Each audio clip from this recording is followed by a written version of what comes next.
नमस्कार साथियों, स्वागत है आपका हमारे YouTube चैनल एग्जामोफोबिया में। जैसा कि आप लोग जानते हैं कि विभिन्न परीक्षाओं की तैयारी को देखते हुए हम लोग एक सीरीज़ लेके आए हैं जिसमें हम लोग इतिहास का अध्ययन करते हैं। तो इस सीरीज़ में अब तक हम लोगों ने इतिहास के 4 क्लासेस कर लिए हैं, जिसमें हम लोग अपना प्री हिस्टोरिक से होते हुए प्रोटो हिस्टोरिक में प्रवेश कर गए हैं। और इस प्रोटो हिस्टोरिक पीरियड में हम लोगों ने स्टार्ट कर दिया है किस यूनिट को, जो भारत की पहली शहरी सभ्यता के तौर पर जानी जाती है, यानी इंडस वैली सिविलाइजेशन की। तो आज हम उसी इंडस वैली सिविलाइजेशन में अपना आगे का क्लास करेंगे और इस आगे के क्लास में हम लोग देखेंगे कि कैसे इंडस वैली सिविलाइजेशन में कौन कौन से साइट्स मिली हैं, कौन कौन से स्थल की खोज की गई है और उन स्थलों से हमारी जो ये खोजें हुई हैं उनका भारत के इस इतिहास के लेखन में कौन कौन सी साइट्स क्या क्या वहाँ से प्राप्त हुआ है।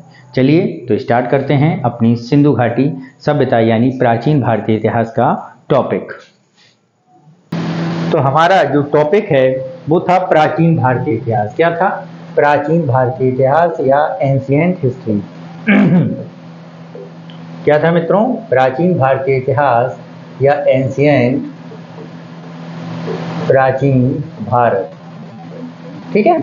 और इस प्राचीन भारत में हम लोग डिस्कस कर रहे थे प्रोटो हिस्टोरिक पीरियड का। किसको? प्रोटो हिस्टोरिक पीरियड का। और इस प्रोटो हिस्टोरिक पीरियड में जिस समय को हम लोग देख रहे थे वो समय था या वो सिविलाइजेशन थी इंडस वैली सिविलाइजेशन। कौन सी वैली? Indus valley civilization. तो जरा देखते हैं इस इंडस वैली सिविलाइजेशन में क्या है। ठीक है मित्रों। तो यानी सिंधु घाटी सभ्यता। क्या है मित्रों? सिंधु घाटी सभ्यता।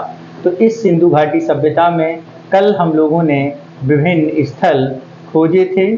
आज जो क्लास है हमारी वो इन स्थलों में कौन कौन सी महत्वपूर्ण चीज़ें या क्या क्या हमें यहाँ पर मिला है उसको देखेंगे।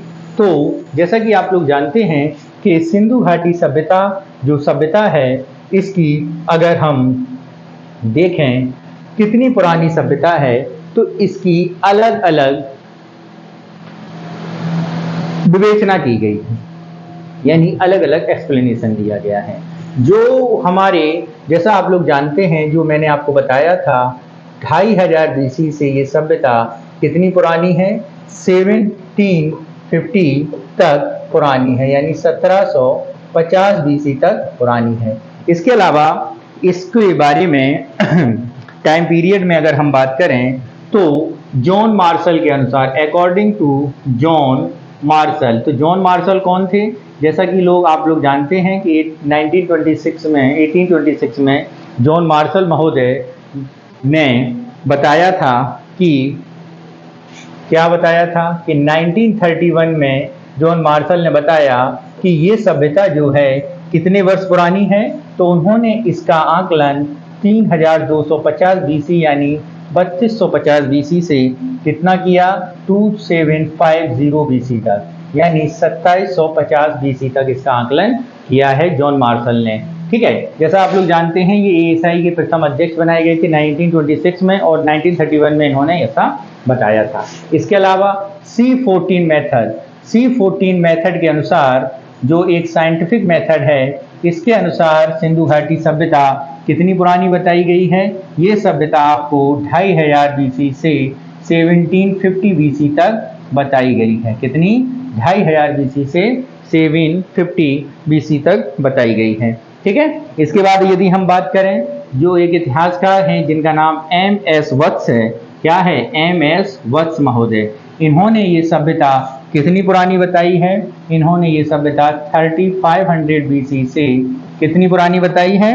2700 BC तक, यानी 2700 BC तक पुरानी बताई है। यानी ये जो काल निर्धारण किया गया है कि सभ्यता कितनी पुरानी है, तो आप देखोगे अलग अलग तरीके से बुकों में बताई गई है, अलग अलग किताबों में अलग अलग एक्सप्लेनेशन है। लेकिन हमारा क्या है, हम किसी एक्सप्लेनेशन को सही माने? ये बहुत अच्छा क्वेश्चन है, वाजिब क्वेश्चन है। तो अगर हम अपनी माने तो जो हमारा कार्बन 16 मेथड है यानी आयु निर्धारण में जो साइंटिफिक मेथड है, यानी ये एक मेथड कैसा मेथड है, साइंटिफिक मेथड, इसके अनुसार जो निर्धारण किया जाता है वही निर्धारण सबसे मान्य होता है। तो साइंटिफिक मेथड के अनुसार C14 के अनुसार क्या बताया गया है कि ये जो सभ्यता है ये कितनी पुरानी है, ये 2500 से 1750 साल पुरानी है। ठीक है, और इसी में अब हम आगे देखते हैं कि क्या है।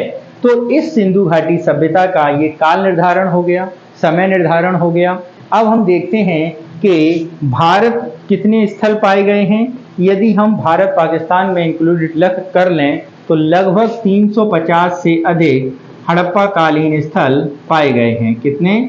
350 से अधिक हड़प्पा कालीन स्थलों की खोज की गई है, स्थलों की खोज की गई है। ठीक है, तो अब तक कितने खोजे जा चुके हैं हड़प्पा काल के? 350 से ज़्यादा स्थल खोजे जा चुके हैं। ठीक, यदि हम यहीं पर बात करें, अगला जो पॉइंट है हमारा कि सर्वाधिक कहाँ पर खोजे गए हैं, तो भारत में सर्वाधिक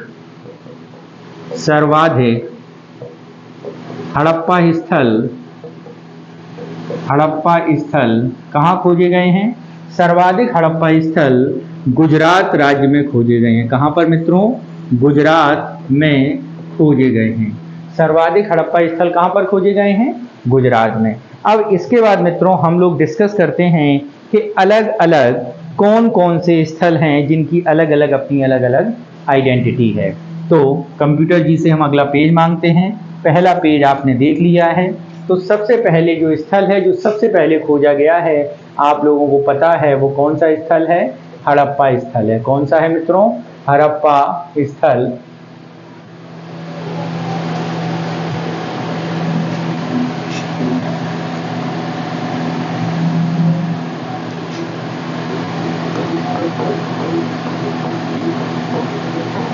हड़प्पा स्थल है। ठीक है, कौन सा स्थल है? हड़प्पा। तो जैसा कि आप लोगों को कल बताया था, हड़प्पा स्थल कब खोजा गया है? 1921 में खोजा गया था। किस नदी के किनारे है? रावी नदी के किनारे है। किसके द्वारा खोजा गया है? दयाराम साहनी के द्वारा खोजा गया है। आज हम जो बात कर रहे हैं इसमें यूनिकनेस क्या है?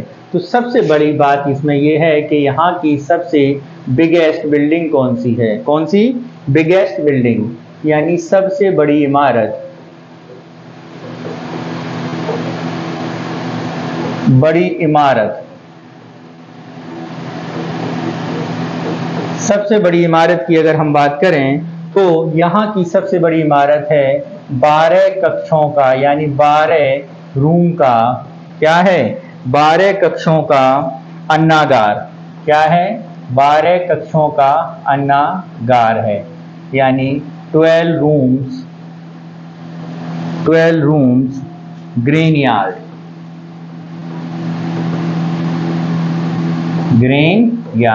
कितने रूम हैं? 12 रूम हैं। कैसे कैसे बनाए गए हैं?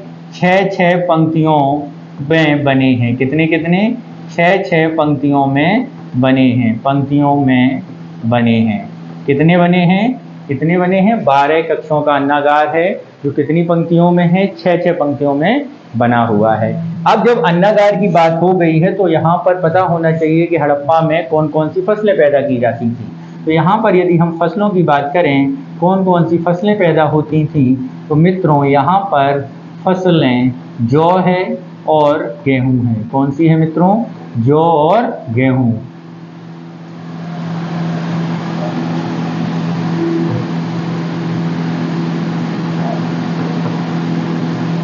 ठीक है, जौ और गेहूं है। ठीक, इसके बाद आगे देखें, यहाँ पर एक क्या मिला है? एक कब्रिस्तान भी मिला है। क्या मिला है? कब्रिस्तान भी मिला है।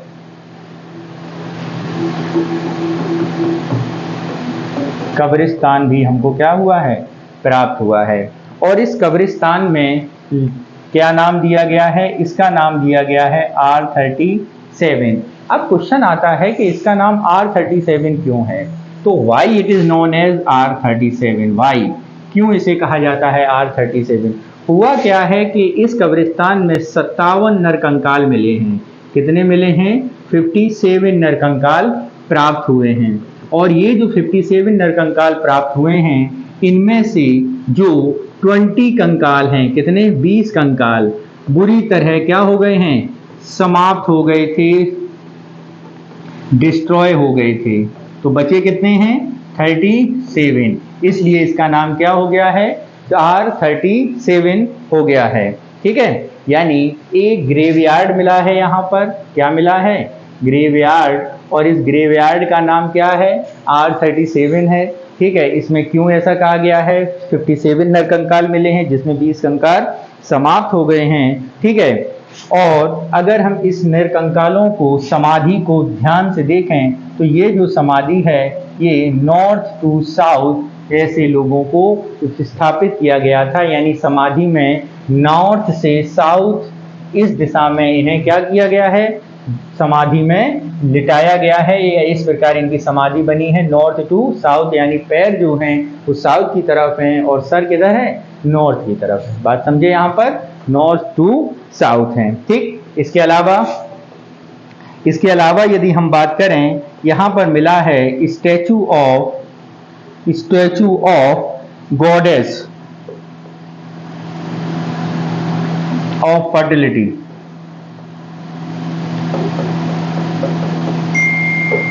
स्टैचू ऑफ फर्टिलिटी यानी उर्वरता की देवी, उर्वरता की देवी मिली हैं।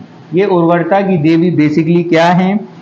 क्या चित्र मिला है? क्या मूर्ति मिली है? स्त्री के गर्भ से निकलता हुआ पौधा, निकलता हुआ पौधा। क्या मिला है? स्त्री के गर्भ से निकलता हुआ पौधा। तो इससे ये अनुमान लगाया गया है, क्या अनुमान लगाया हम लोगों ने इससे ये अनुमान लगाया है कि ये लोग जो हैं वो किसकी पूजा करते होंगे? धरती की पूजा करते होंगे, भूमि की पूजा करते होंगे। ठीक है, यानी किसकी पूजा कर रहे हैं ये लोग? अर्थ की पूजा कर रहे हैं। और अर्थ चूंकि अनाज दे रही है, तो इसके लिए अनाज का चित्र यहाँ पर मिलाया गया है। ठीक है,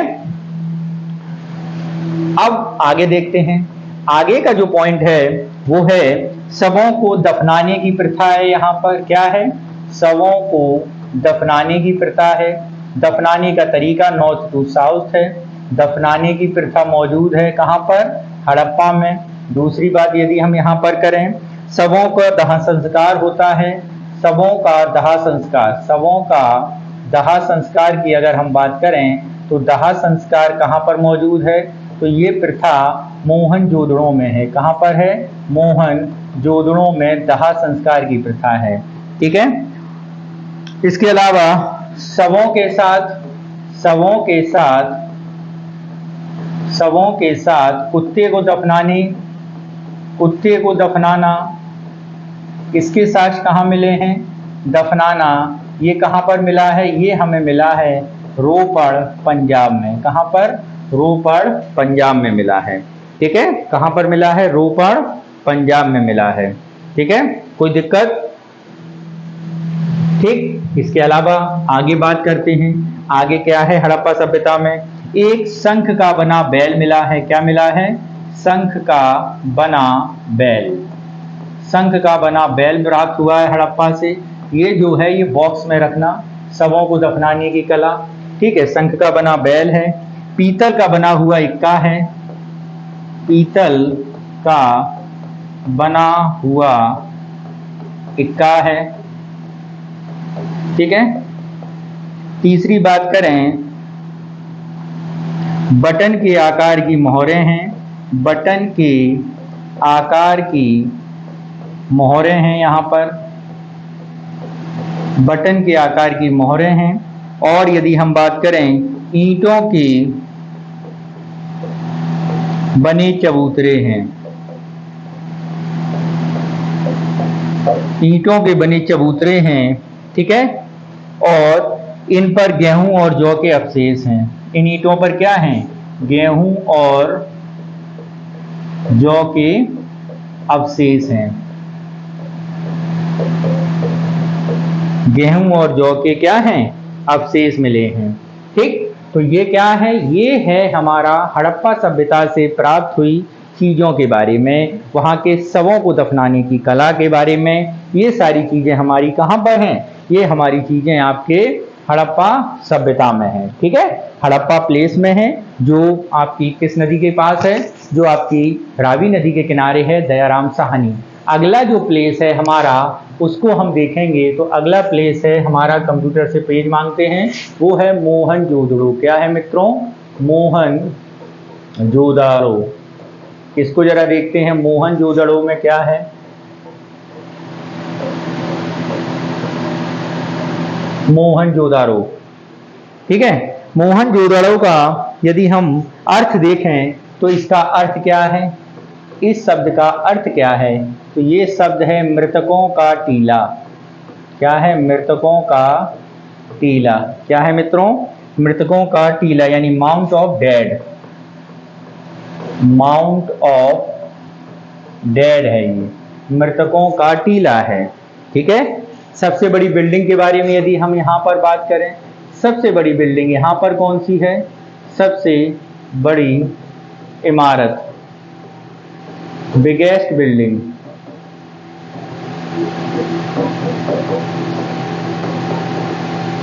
बिगेस्ट बिल्डिंग की बात करें तो यहाँ पर सबसे बड़ी इमारत है एक अन्नागार।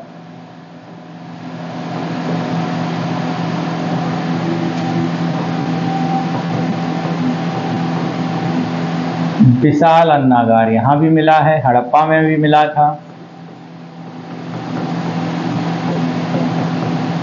विशाल अन्नागार मिला है। ठीक है, अगर हम इसकी लेंथ के बारे में बात करें, क्या लेंथ है इसकी, तो ये 45.71 मीटर लंबा है, और यदि हम इसकी चौड़ाई के बारे में बात करें तो ये है 15.23 मीटर, क्या है, चौड़ा है। क्या है, 45.71 मीटर लंबा और 15.23 मीटर चौड़ा है। ठीक है, नेक्स्ट अगर हम बात करें most famous building, most famous building यानी सबसे प्रसिद्ध इमारत कौन सी है, सबसे प्रसिद्ध इमारत, सबसे प्रसिद्ध इमारत के बारे में बात करें, एक विशाल स्नानागार है। क्या है, एक विशाल स्नानागार,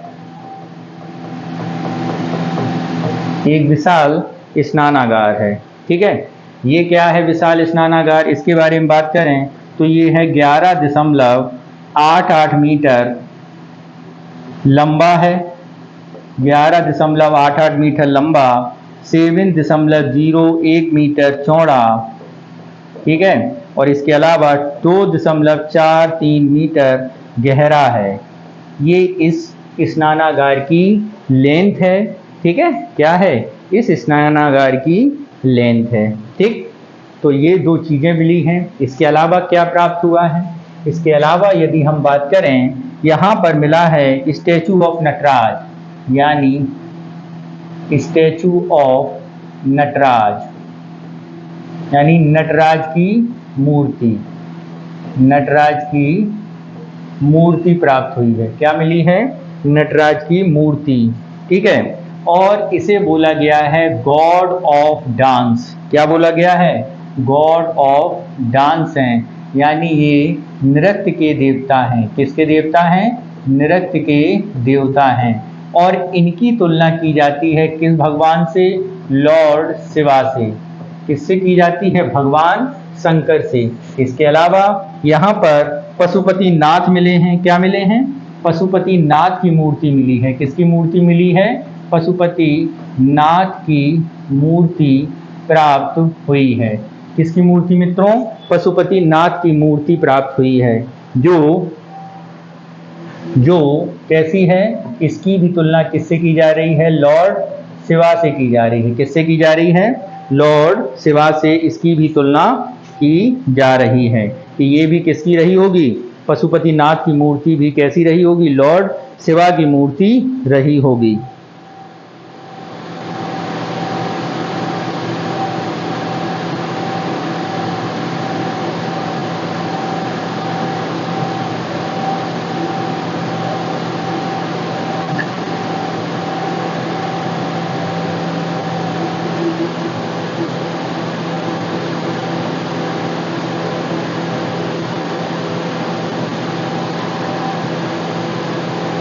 ठीक है।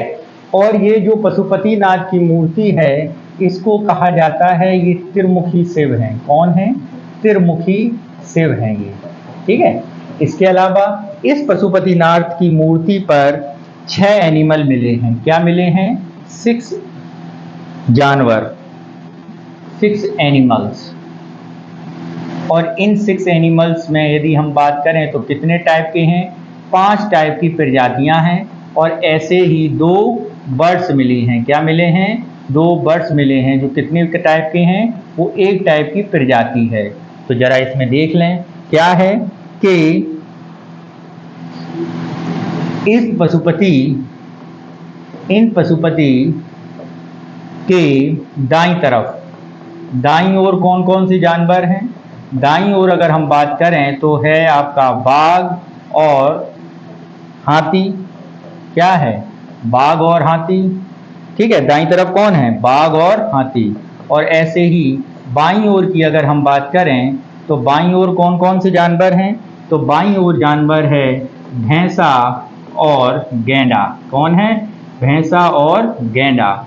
नीचे की तरफ देखें तो नीचे की ओर 2 हिरन हैं। क्या हैं? 2 हिरन हैं।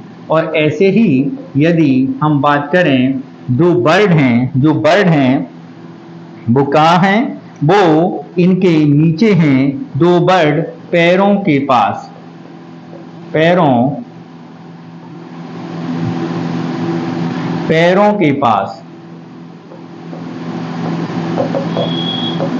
के पास क्या हैं? 2 मोर हैं। तो आप इस तरह समझे कि इनके पास क्या क्या है। ठीक है। कौन कौन से शिव हैं, क्या क्या मिला है, ये सारी चीजें आपको यहाँ पर क्या हो गई हैं? बताई गई हैं। ठीक है। इसके अलावा यदि हम बात करें यहाँ पर एक पुरोहित भी मिला है। क्या मिला है? पुरोहित भी मिला है।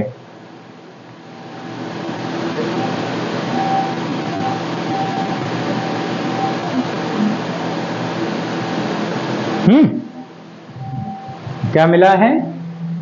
इसके अलावा यदि हम बात करें तो यहाँ पर एक पुरोहित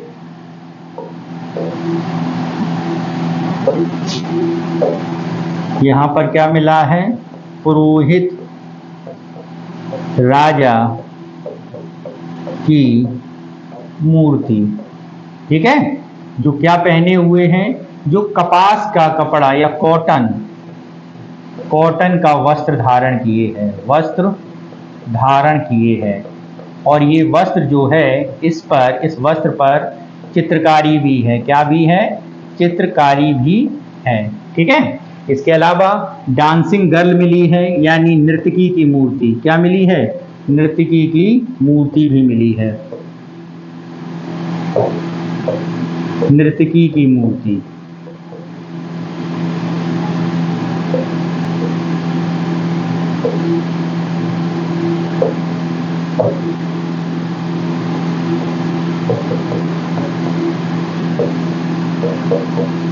नर्तकी की मूर्ति जिसे आप डांसिंग गर्ल कहते हैं। और काय की बनी है?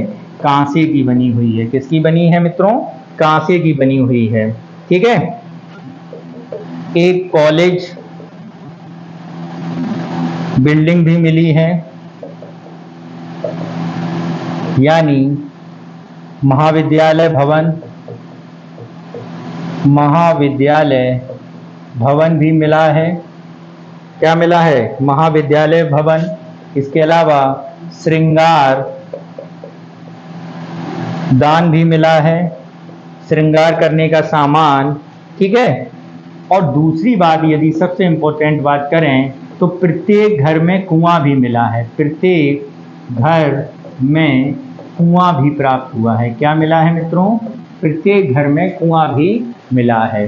तो जो मोहनजोदड़ो में है वो हड़प्पा सभ्यता का प्रमुख स्थल है और सबसे विस्तृत स्थल है जहां पर इतनी सारी चीजें हमें क्या हुई हैं? प्राप्त हो रही हैं। क्या हो रही हैं? प्राप्त हो रही हैं। ठीक है। इसके अलावा अगर हम बात करें, यहीं पे नहीं बात हो रही है, इसके अलावा यहाँ पर घोड़े के दांत मिले हैं। क्या मिला है? घोड़े के दांत। क्या मिला? घोड़े के दांत, हाथी के कपाल खंड, हाथी के कपाल खंड, ठीक है, और गला हुआ तांबा, गला हुआ तांबा भी यहाँ पर हमें क्या हुआ है, प्राप्त हुआ है। तो काफी विस्तृत चीजें हैं यहाँ जो हमें हड़प्पा सभ्यता में प्राप्त हो रही हैं। क्या? जो हमें हड़प्पा सभ्यता में प्राप्त हो रही हैं। अगला जो स्थल है काफी महत्वपूर्ण स्थल है, कंप्यूटर टी से अगला स्थल मांगते हैं और अगला स्थल है हमारा चहुंदड़ो। क्या है मित्रों? चहुंदड़ो।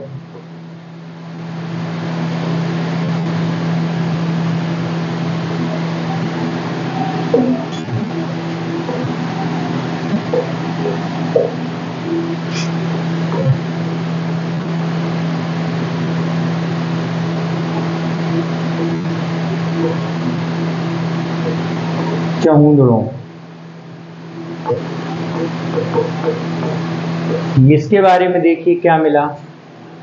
तो ये चहुंदड़ो है, ये एकमात्र ऐसा स्थल है जो कैसा है, ग्रामीण स्थल है। This was the only rural place of this civilization, this was the only rural place of this civilisation,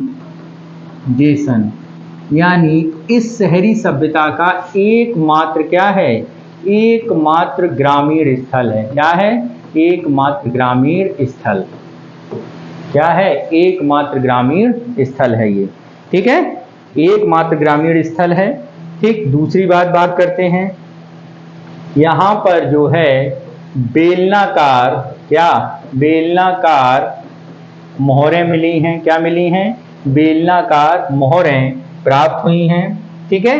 दूसरी बात, जो यहाँ की ईंटें हैं ये वक्राकार या गोलाकार या यहाँ पर ऐसे कह दें वक्राकार ईंटें प्राप्त हुई हैं। यहीं पर कैसी ईंटें हैं? वक्राकार ईंटें प्राप्त हुई हैं। ठीक है। दूसरी बात, बिल्ली का पीछा करते हुए कुत्ते का चित्र, बिल्ली का पीछा करते हुए कुत्ते का चित्र है ये। बिल्ली का पीछा करते हुए कुत्ते का चित्र यहीं पर हमें मिला है। इसके बाद यदि हम आगे बात करें तो यहीं पर हमें लिपस्टिक के साक्ष्य भी मिले हैं। किसके साक्ष्य? लिपस्टिक। ये वही लिपस्टिक है जो आज यूज की जाती है। ठीक है, यानी इस जमाने के लोग भी सौंदर्य प्रसाधन का प्रयोग करते थे। ठीक है। इसके अलावा अलंकृत हाथी यानी सजा हुआ हाथी भी यहाँ पर हमें प्राप्त हुआ है। अलंकृत हाथी भी यहाँ पर हमें प्राप्त हुआ है। ठीक है, बात समझे आप? अलंकृत हाथी भी यहाँ पर हमें प्राप्त हुआ है। और जो ईंटें यहाँ पर मिली हैं, जो वक्राकार ईंटें हैं, अगर इनकी हम नाप तौल देखें 4:2:1, इस नाप की हमें ईंटें मिली हैं यहाँ पर। ठीक है, इस नाप की ईंटें हमें यहाँ पर क्या हुई हैं? प्राप्त हुई हैं। ठीक, तो ये क्या हो गया? चहुंदड़ो हो गया। इसके बाद अगला जो स्थल है उसको यहीं पर देख लेते हैं, और वो स्थल कौन सा है? लोथल। कौन सा स्थल है? लोथल। तो लोथल बेसिकली जो है वो हड़प्पा सभ्यता का एक क्या है? वाणिज्यिक राजधानी है। पहली बात तो ये समझ लो, क्या है? Port of Harappa civilization. Harappa सभ्यता का पोर्ट ऑफ हड़प्पा सिविलाइजेशन, यानी हड़प्पा का बंदरगाह। हड़प्पा सभ्यता का हड़प्पा का बंदरगाह है। क्या है? बंदरगाह है। दूसरी बात, ये हड़प्पा सभ्यता की जो है हड़प्पा की वाणिज्यिक राजधानी है। क्या है? वाणिज्यिक राजधानी है। ये हड़प्पा सभ्यता की क्या है? वाणिज्यिक राजधानी है। इसके अलावा यदि हम यहाँ पर बात करें, यहाँ पर हड़प्पा सभ्यता के साथ साथ फारस की मुद्राएं भी प्राप्त हुई हैं। क्या हैं? हड़प्पा के साथ फारस की मुद्राएं भी प्राप्त हुए हैं। फारस यानी जिसे आज आप लोग किस नाम से जानते हैं? ईरान के नाम से जानते हैं। ठीक है, किस नाम से जानते हैं? ईरान के नाम से जानते हैं। और ये क्या है? एक डॉकयार्ड है। क्या है? डॉकयार्ड, जिसे आप क्या कहते हैं? जहाजों की गोदी। जहाजों की गोदी भी इसे कहा जाता है। ठीक है। तीसरी बात करें, घोड़े की अस्थियां यहाँ पर प्राप्त हुई हैं। क्या हुई हैं? घोड़े की अस्थियां यहाँ पर प्राप्त हुई हैं। क्या हुई हैं? घोड़े की अस्थियां यहीं पर हमें क्या हैं? प्राप्त हुई हैं। इसके बाद अगला अगर हम देखें, चावल के दाने के साक्ष्य मिले हैं। चावल के दाने के साक्ष्य, दाने के साक्ष्य। अब आप लोग सोच रहे होंगे इसमें क्या विशेषता है? तो हड़प्पा सभ्यता में चावल के जो दाने मिले हैं वो केवल लोथल से मिले हैं। इसके अलावा आपको मैंने जो प्री हिस्टोरिक पीरियड बताया था, यानी जो नवपाषाण काल बताया था, उसमें जो चावल मिले थे वो इससे प्राचीन सभ्यता में मिले हैं, पाषाण युग में मिले हैं। नवपाषाण काल में, न्यूलिथिक एज में मिले हैं, वो उत्तर प्रदेश के कोल्ढीवा में मिले हैं। ध्यान रखना, चावल के सबसे प्राचीन साक्ष्य नवपाषाण में मिले हैं और इंडस वैली सिविलाइजेशन में साक्ष्य लोथल में प्राप्त हुए हैं। ठीक है, ये चीज आप लोग क्या करना मित्रों? ध्यान रखना। ठीक है। तो इसके अलावा यदि हम बात करें, यहाँ पर क्या मिले हैं? चावल के दानों का साक्ष्य के साथ साथ यहाँ पर 3 युगल समाधियां मिली हैं। क्या मिली हैं? युगल समाधियां, यानी स्त्री पुरुषों को एक साथ दफनाने के साक्ष्य भी यहाँ पर प्राप्त हुए हैं। ठीक है। इसके अलावा एक मम्मी का साक्ष्य भी यहाँ पर हमें प्राप्त, मम्मी का साक्ष्य भी हमें यहाँ पर, मम्मी का साक्ष्य भी प्राप्त हुआ है। क्या हुआ है? मम्मी का साक्ष्य भी यहाँ पर हमें क्या हुआ है? प्राप्त हुआ है। बात समझे यहाँ पर? यानी 2 एडमिनिस्ट्रेटिव राजधानियां हैं। ठीक, वाणिज्यिक राजधानी हो गई, व्यापारिक केंद्र था ये। ठीक है। इसके बाद जो हमारा अगला स्थल है वो है कालीबंगा। कंप्यूटर से अपना अगला पेज मांगते हैं। तो अगला जो स्थल है वो क्या है हमारा? कालीबंगा है। क्या है मित्रों? कालीबंगा है। तो कालीबंगा में यदि हम बात करें, ये हमारा राजस्थान में प्राप्त हुआ है, घग्गर नदी के किनारे। तो सबसे पहले जो प्राप्त हुआ है वो यहाँ पर है जुते हुए खेत का साक्ष्य, जुता हुए खेत प्राप्त हुआ है। दूसरी यदि हम बात करें, यहाँ पर एक हवन कुंड मिला है। क्या मिला है? हवन कुंड प्राप्त हुआ है। तीसरी यदि हम यहाँ पर बात करें, काली मिट्टी की, काली मिट्टी की चूड़ियाँ प्राप्त हुई हैं। चूड़ियाँ, इसीलिए इसका नाम कालीबंगा पड़ा है, ये भी बात ध्यान रखना। काले रंग की जो चूड़ियाँ मिली हैं। इसके अलावा यहाँ पर हल का निशान, यानी मिट्टी का हल भी यहाँ पर हमें प्राप्त हुआ है। ठीक, इसके अलावा अलंकृत ईंटों के साथ, क्या? अलंकृत ईंटें भी यहाँ पर प्राप्त हुई हैं। ईंटों के साथ यहाँ पर मिले हैं। कौन सी? अलंकृत ईंटों के। ठीक, इसके अलावा घरों के निर्माण में कच्ची ईंटों का प्रयोग किया गया है। घरों के निर्माण में कच्ची ईंटों का प्रयोग। ठीक है। इसके अलावा आगे हम बात करें, यहाँ भी हमें युगल समाधियां मिली हैं। क्या मिली हैं? युगल समाधियां प्राप्त हुई हैं। क्या? युगल समाधियां प्राप्त हुई हैं यहाँ पर भी। ठीक है। इसके बाद अगला जो स्थल है, ठीक है, वो कौन सा है हमारा? बनावली।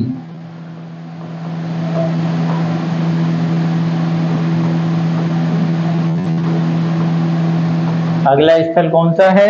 बनावली है। ठीक है। हल की आकृति के बने हुए खिलौने हैं। क्या हैं? हल की आकृति के बने हुए खिलौने।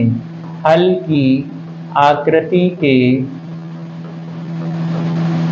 बने हुए खिलौने। हल की आकृति के बने हुए खिलौने हैं। इसके अलावा हवा, ठीक है। इसके अलावा यहाँ पर हमें तिल के साक्ष्य मिले हैं। क्या मिला है? तिल के एविडेंस मिले हैं। इसके अलावा यदि हम आगे बात करें तो सरसों का ढेर मिला है। क्या मिला है मित्रों? सरसों का ढेर मिला है। ठीक है। इसके अलावा यदि हम आगे बात करें, अच्छे किस्म के जौ मिले हैं, अच्छे किस्म के जौ की प्राप्ति हुई है, यहीं पर हमें अच्छे किस्म के जौ प्राप्त हुए हैं। ठीक है, नालियों के अवशेष मिले हैं, किसके अवशेष?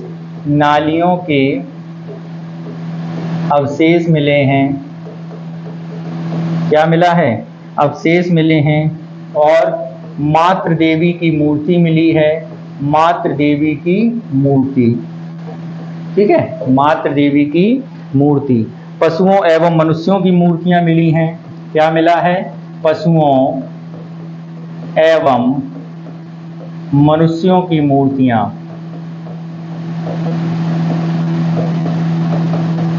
पशुओं एवं मनुष्यों की मूर्तियां मिली हैं। पकी हुई ईंटों की मोहरें भी मिली हैं। पकी हुई ईंटों की मोहरें, ईंटों की मोहरें भी यहाँ पर प्राप्त हुई हैं। ठीक है, तो ये आपका क्या हुआ? ये बनावली हुई। ठीक, क्या हुआ? बनावली हुई। तो ये कुछ स्थल हैं जिसके बारे में जानना काफ़ी ज़रूरी था, हमने डिस्कस किया। अब इन कभी स्थलों के एक कॉमन फीचर्स हम लोग डिस्कस करते हैं। ये कुछ ऐसे फीचर्स थे जो हर जगह प्राप्त नहीं हुए हैं। अब हम जरा इसके कॉमन फीचर्स देखते हैं, कौन कौन से कॉमन फीचर्स हैं। तो जरा देखते हैं कि हड़प्पा के लोगों द्वारा आयात की जाने वाली वस्तुएं। हड़प्पा सभ्यता में आयात की जाने वाली वस्तुएं, आयात की जाने वाली वस्तुएं तो क्या है? सबसे पहले हम बात करेंगे यहाँ पर goods, imported goods. Imported goods क्या आयात की जाती थी? आयातित वस्तुएं,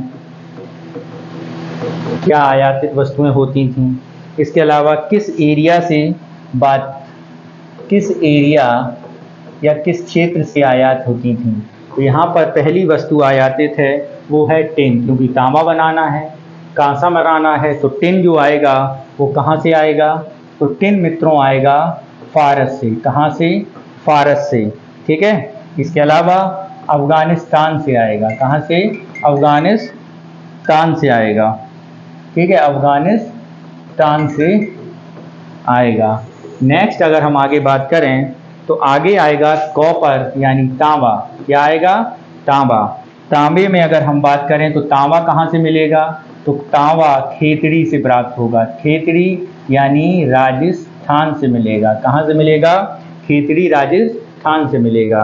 तीसरा अगर हम बात करें चांदी, क्या मित्रों? चांदी कहाँ से मिलेगी? तो चांदी मित्रों अगर हम बात करें तो ईरान और अफगानिस्तान से मिलेगी। कहाँ से? ईरान और अफगानिस्तान से प्राप्त होगी। ठीक है, ऐसे ही अगर हम सोने की बात करें, गोल्ड, सोना हमें कहाँ से मिल रहा है? तो मित्रों सोना भी हमें ईरान, अफगानिस्तान और दक्षिण भारत से प्राप्त होगा। ठीक है, ईरान, अफगानिस्तान एवं दक्षिण भारत से। शिलाजीत का भी आप मंगाते थे ये लोग, तो शिलाजीत जो है वो मिलती थी इन्हें कहाँ से? हिमालय के क्षेत्र से। कहाँ से मिलती थी? हिमालय के क्षेत्र से। इसके अलावा ब्लू रत्न यानी नीले रत्न, नील रत्न वगैरह कहाँ से प्राप्त होते थे? तो ये प्राप्त होते थे इन्हें बदखसा से। ये कहाँ पर है? अफगानिस्तान में है। कहाँ पर है मित्रों? अफगानिस्तान में है। समझ गए? ठीक है, अफगानिस्तान में है। इसके अलावा यहाँ के जो लोग हैं, यहाँ की जो सभ्यता है वो हमने किस युग में रखी है? वो हमने रखी है आद्य ऐतिहासिक काल में। किसमें? आद्य ऐतिहासिक काल में। क्यों? क्योंकि यहाँ के लोग लिखना पढ़ना तो जानते थे लेकिन उनकी लिपि को हम नहीं यूज कर पाते थे। यानी ये किस प्रकार की लिपि का प्रयोग करते थे? भाव चित्रात्मक। कैसी? भाव चित्रात्मक, जिसको हम कहते हैं क्या? पिक्टोग्राफ। क्या है? पिक्टोग्राफ है। कैसी है इनकी लिपि? पिक्टोग्राफ है। ठीक है, लिपि का प्रयोग, कौन सी लिपि? पिक्टोग्राफ लिपि का प्रयोग होती थी, भाव चित्रात्मक। ठीक। और यदि हम बात करें इसी में, तो इसमें 64 चिन्हों का प्रयोग होता था। कितने चिन्हों का? 64 चिन्हों का प्रयोग किया जाता था। कितने चिन्हों का मित्रों? 64 चिन्हों का प्रयोग किया जाता था। ठीक है। इसके अलावा ये जो लिपि थी, ये पहले लिखी जाती थी दाएं से बाएं। क्या? दाएं से बाएं, और उसके बाद और फिर बाएं से दाएं, ऐसे ये लिखी जाती। यानी यहां से हमने ये स्टार्ट की और अगली लाइन जो लिखी जाएगी वो यहां से स्टार्ट होगी। ठीक है। यहां से स्टार्ट पॉइंट है और ये एंड पॉइंट है। तो यहां से स्टार्ट होने के बाद ये यहां से लिखी जाती थी, पहले ऐसी और फिर ऐसी। बात समझे? यहां पर ये ऐसी होती थी। ठीक। अब बात आती है कि ये जो सभ्यता थी, ये कैसी सभ्यता थी। कंप्यूटर से अपना अगला पेज मांगते हैं। ये सभ्यता हमने कहा हड़प्पा सभ्यता कैसी है मित्रों? हड़प्पा सभ्यता कहा जाता है कि क्या है? हड़प्पा सभ्यता साहब शहरी सभ्यता है। कैसी सभ्यता है? शहरी सभ्यता है। क्यों? क्यों है भाई शहरी? तो सबसे बड़ी बात है कि जो मकान बने होते थे, पक्के मकान होते थे। क्या होते थे? पक्के मकान होते थे। और दूसरी बात, मकानों का जो बसाव था वो किस पद्धति में बसाए गए थे? ग्रिड पद्धति में बसाए गए थे। ठीक है। ग्रिड पद्धति यानी जो घर के दरवाजे होते थे वो मुख्य सड़क पर नहीं खुलते थे, बल्कि अंदर वाली सड़क की तरफ खुलते थे। यानी सड़कें पक्की होती थी। ठीक है। दूसरी बात, सड़कें क्या हैं? सड़कें पक्की एवं चौड़ी हैं। सड़कें पक्की एवं चौड़ी हैं। दूसरी बात, नालियां जो था ड्रेनेज सिस्टम, नालियां पक्की एवं ये भी क्या थी? बड़े बड़े नालों से जुड़ी होती थी। जुड़ी थी। समझ रहे कि नहीं? और दूसरी बात, ज्यादातर लोग, अधिकतर जनसंख्या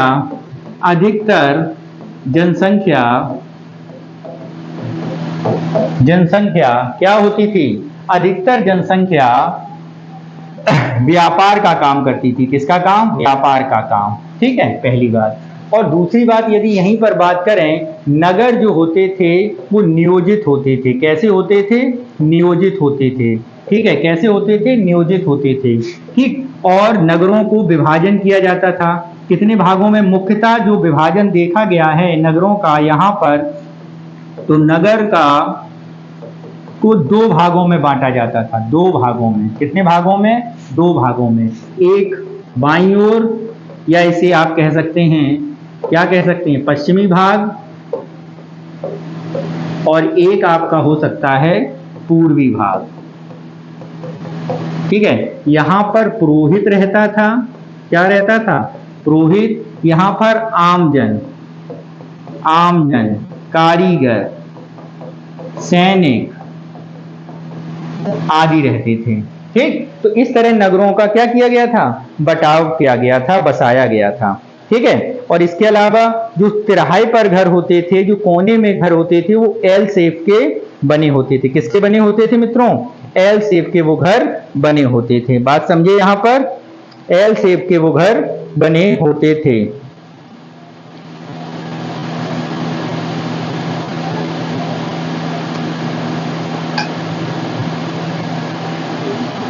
ठीक। दूसरी बात, ये जो पश्चिमी भाग होता था ये अधिक ऊंचाई पर स्थित था। कितनी पर? अधिक ऊंचाई पर। और ये जो भाग था इसकी ऊंचाई कैसी होती थी? कम ऊंचाई पर स्थित होता था। कैसी? कम ऊंचाई पर स्थित होता था ये। ठीक है। एक अधिक ऊंचाई पर, एक कम ऊंचाई पर। ठीक। धार्मिक स्थल की अगर हम बात करें, यहाँ पर धर्म के बारे में बात करें, धर्म, तो ये जो होती थी प्राकृतिक शक्तियों को पूजते थे। ठीक है। देवता का उल्लेख, देवता अनुपस्थित है यहाँ पर। क्या है? देवता जो है वो हमारा कैसा है? अनुपस्थित है। ठीक। ऐसे ही अगर हम बात करें, यहाँ पर जो देवता अनुपस्थित है, यानी किसी प्रकार का मंदिर या धार्मिक स्थल का साक्ष्य नहीं है। यानी कहने का मतलब है, कोई अगर ये कहे कि इस समय के लोगों के पास मंदिर थे, तो ये बात क्या हो जाएगी?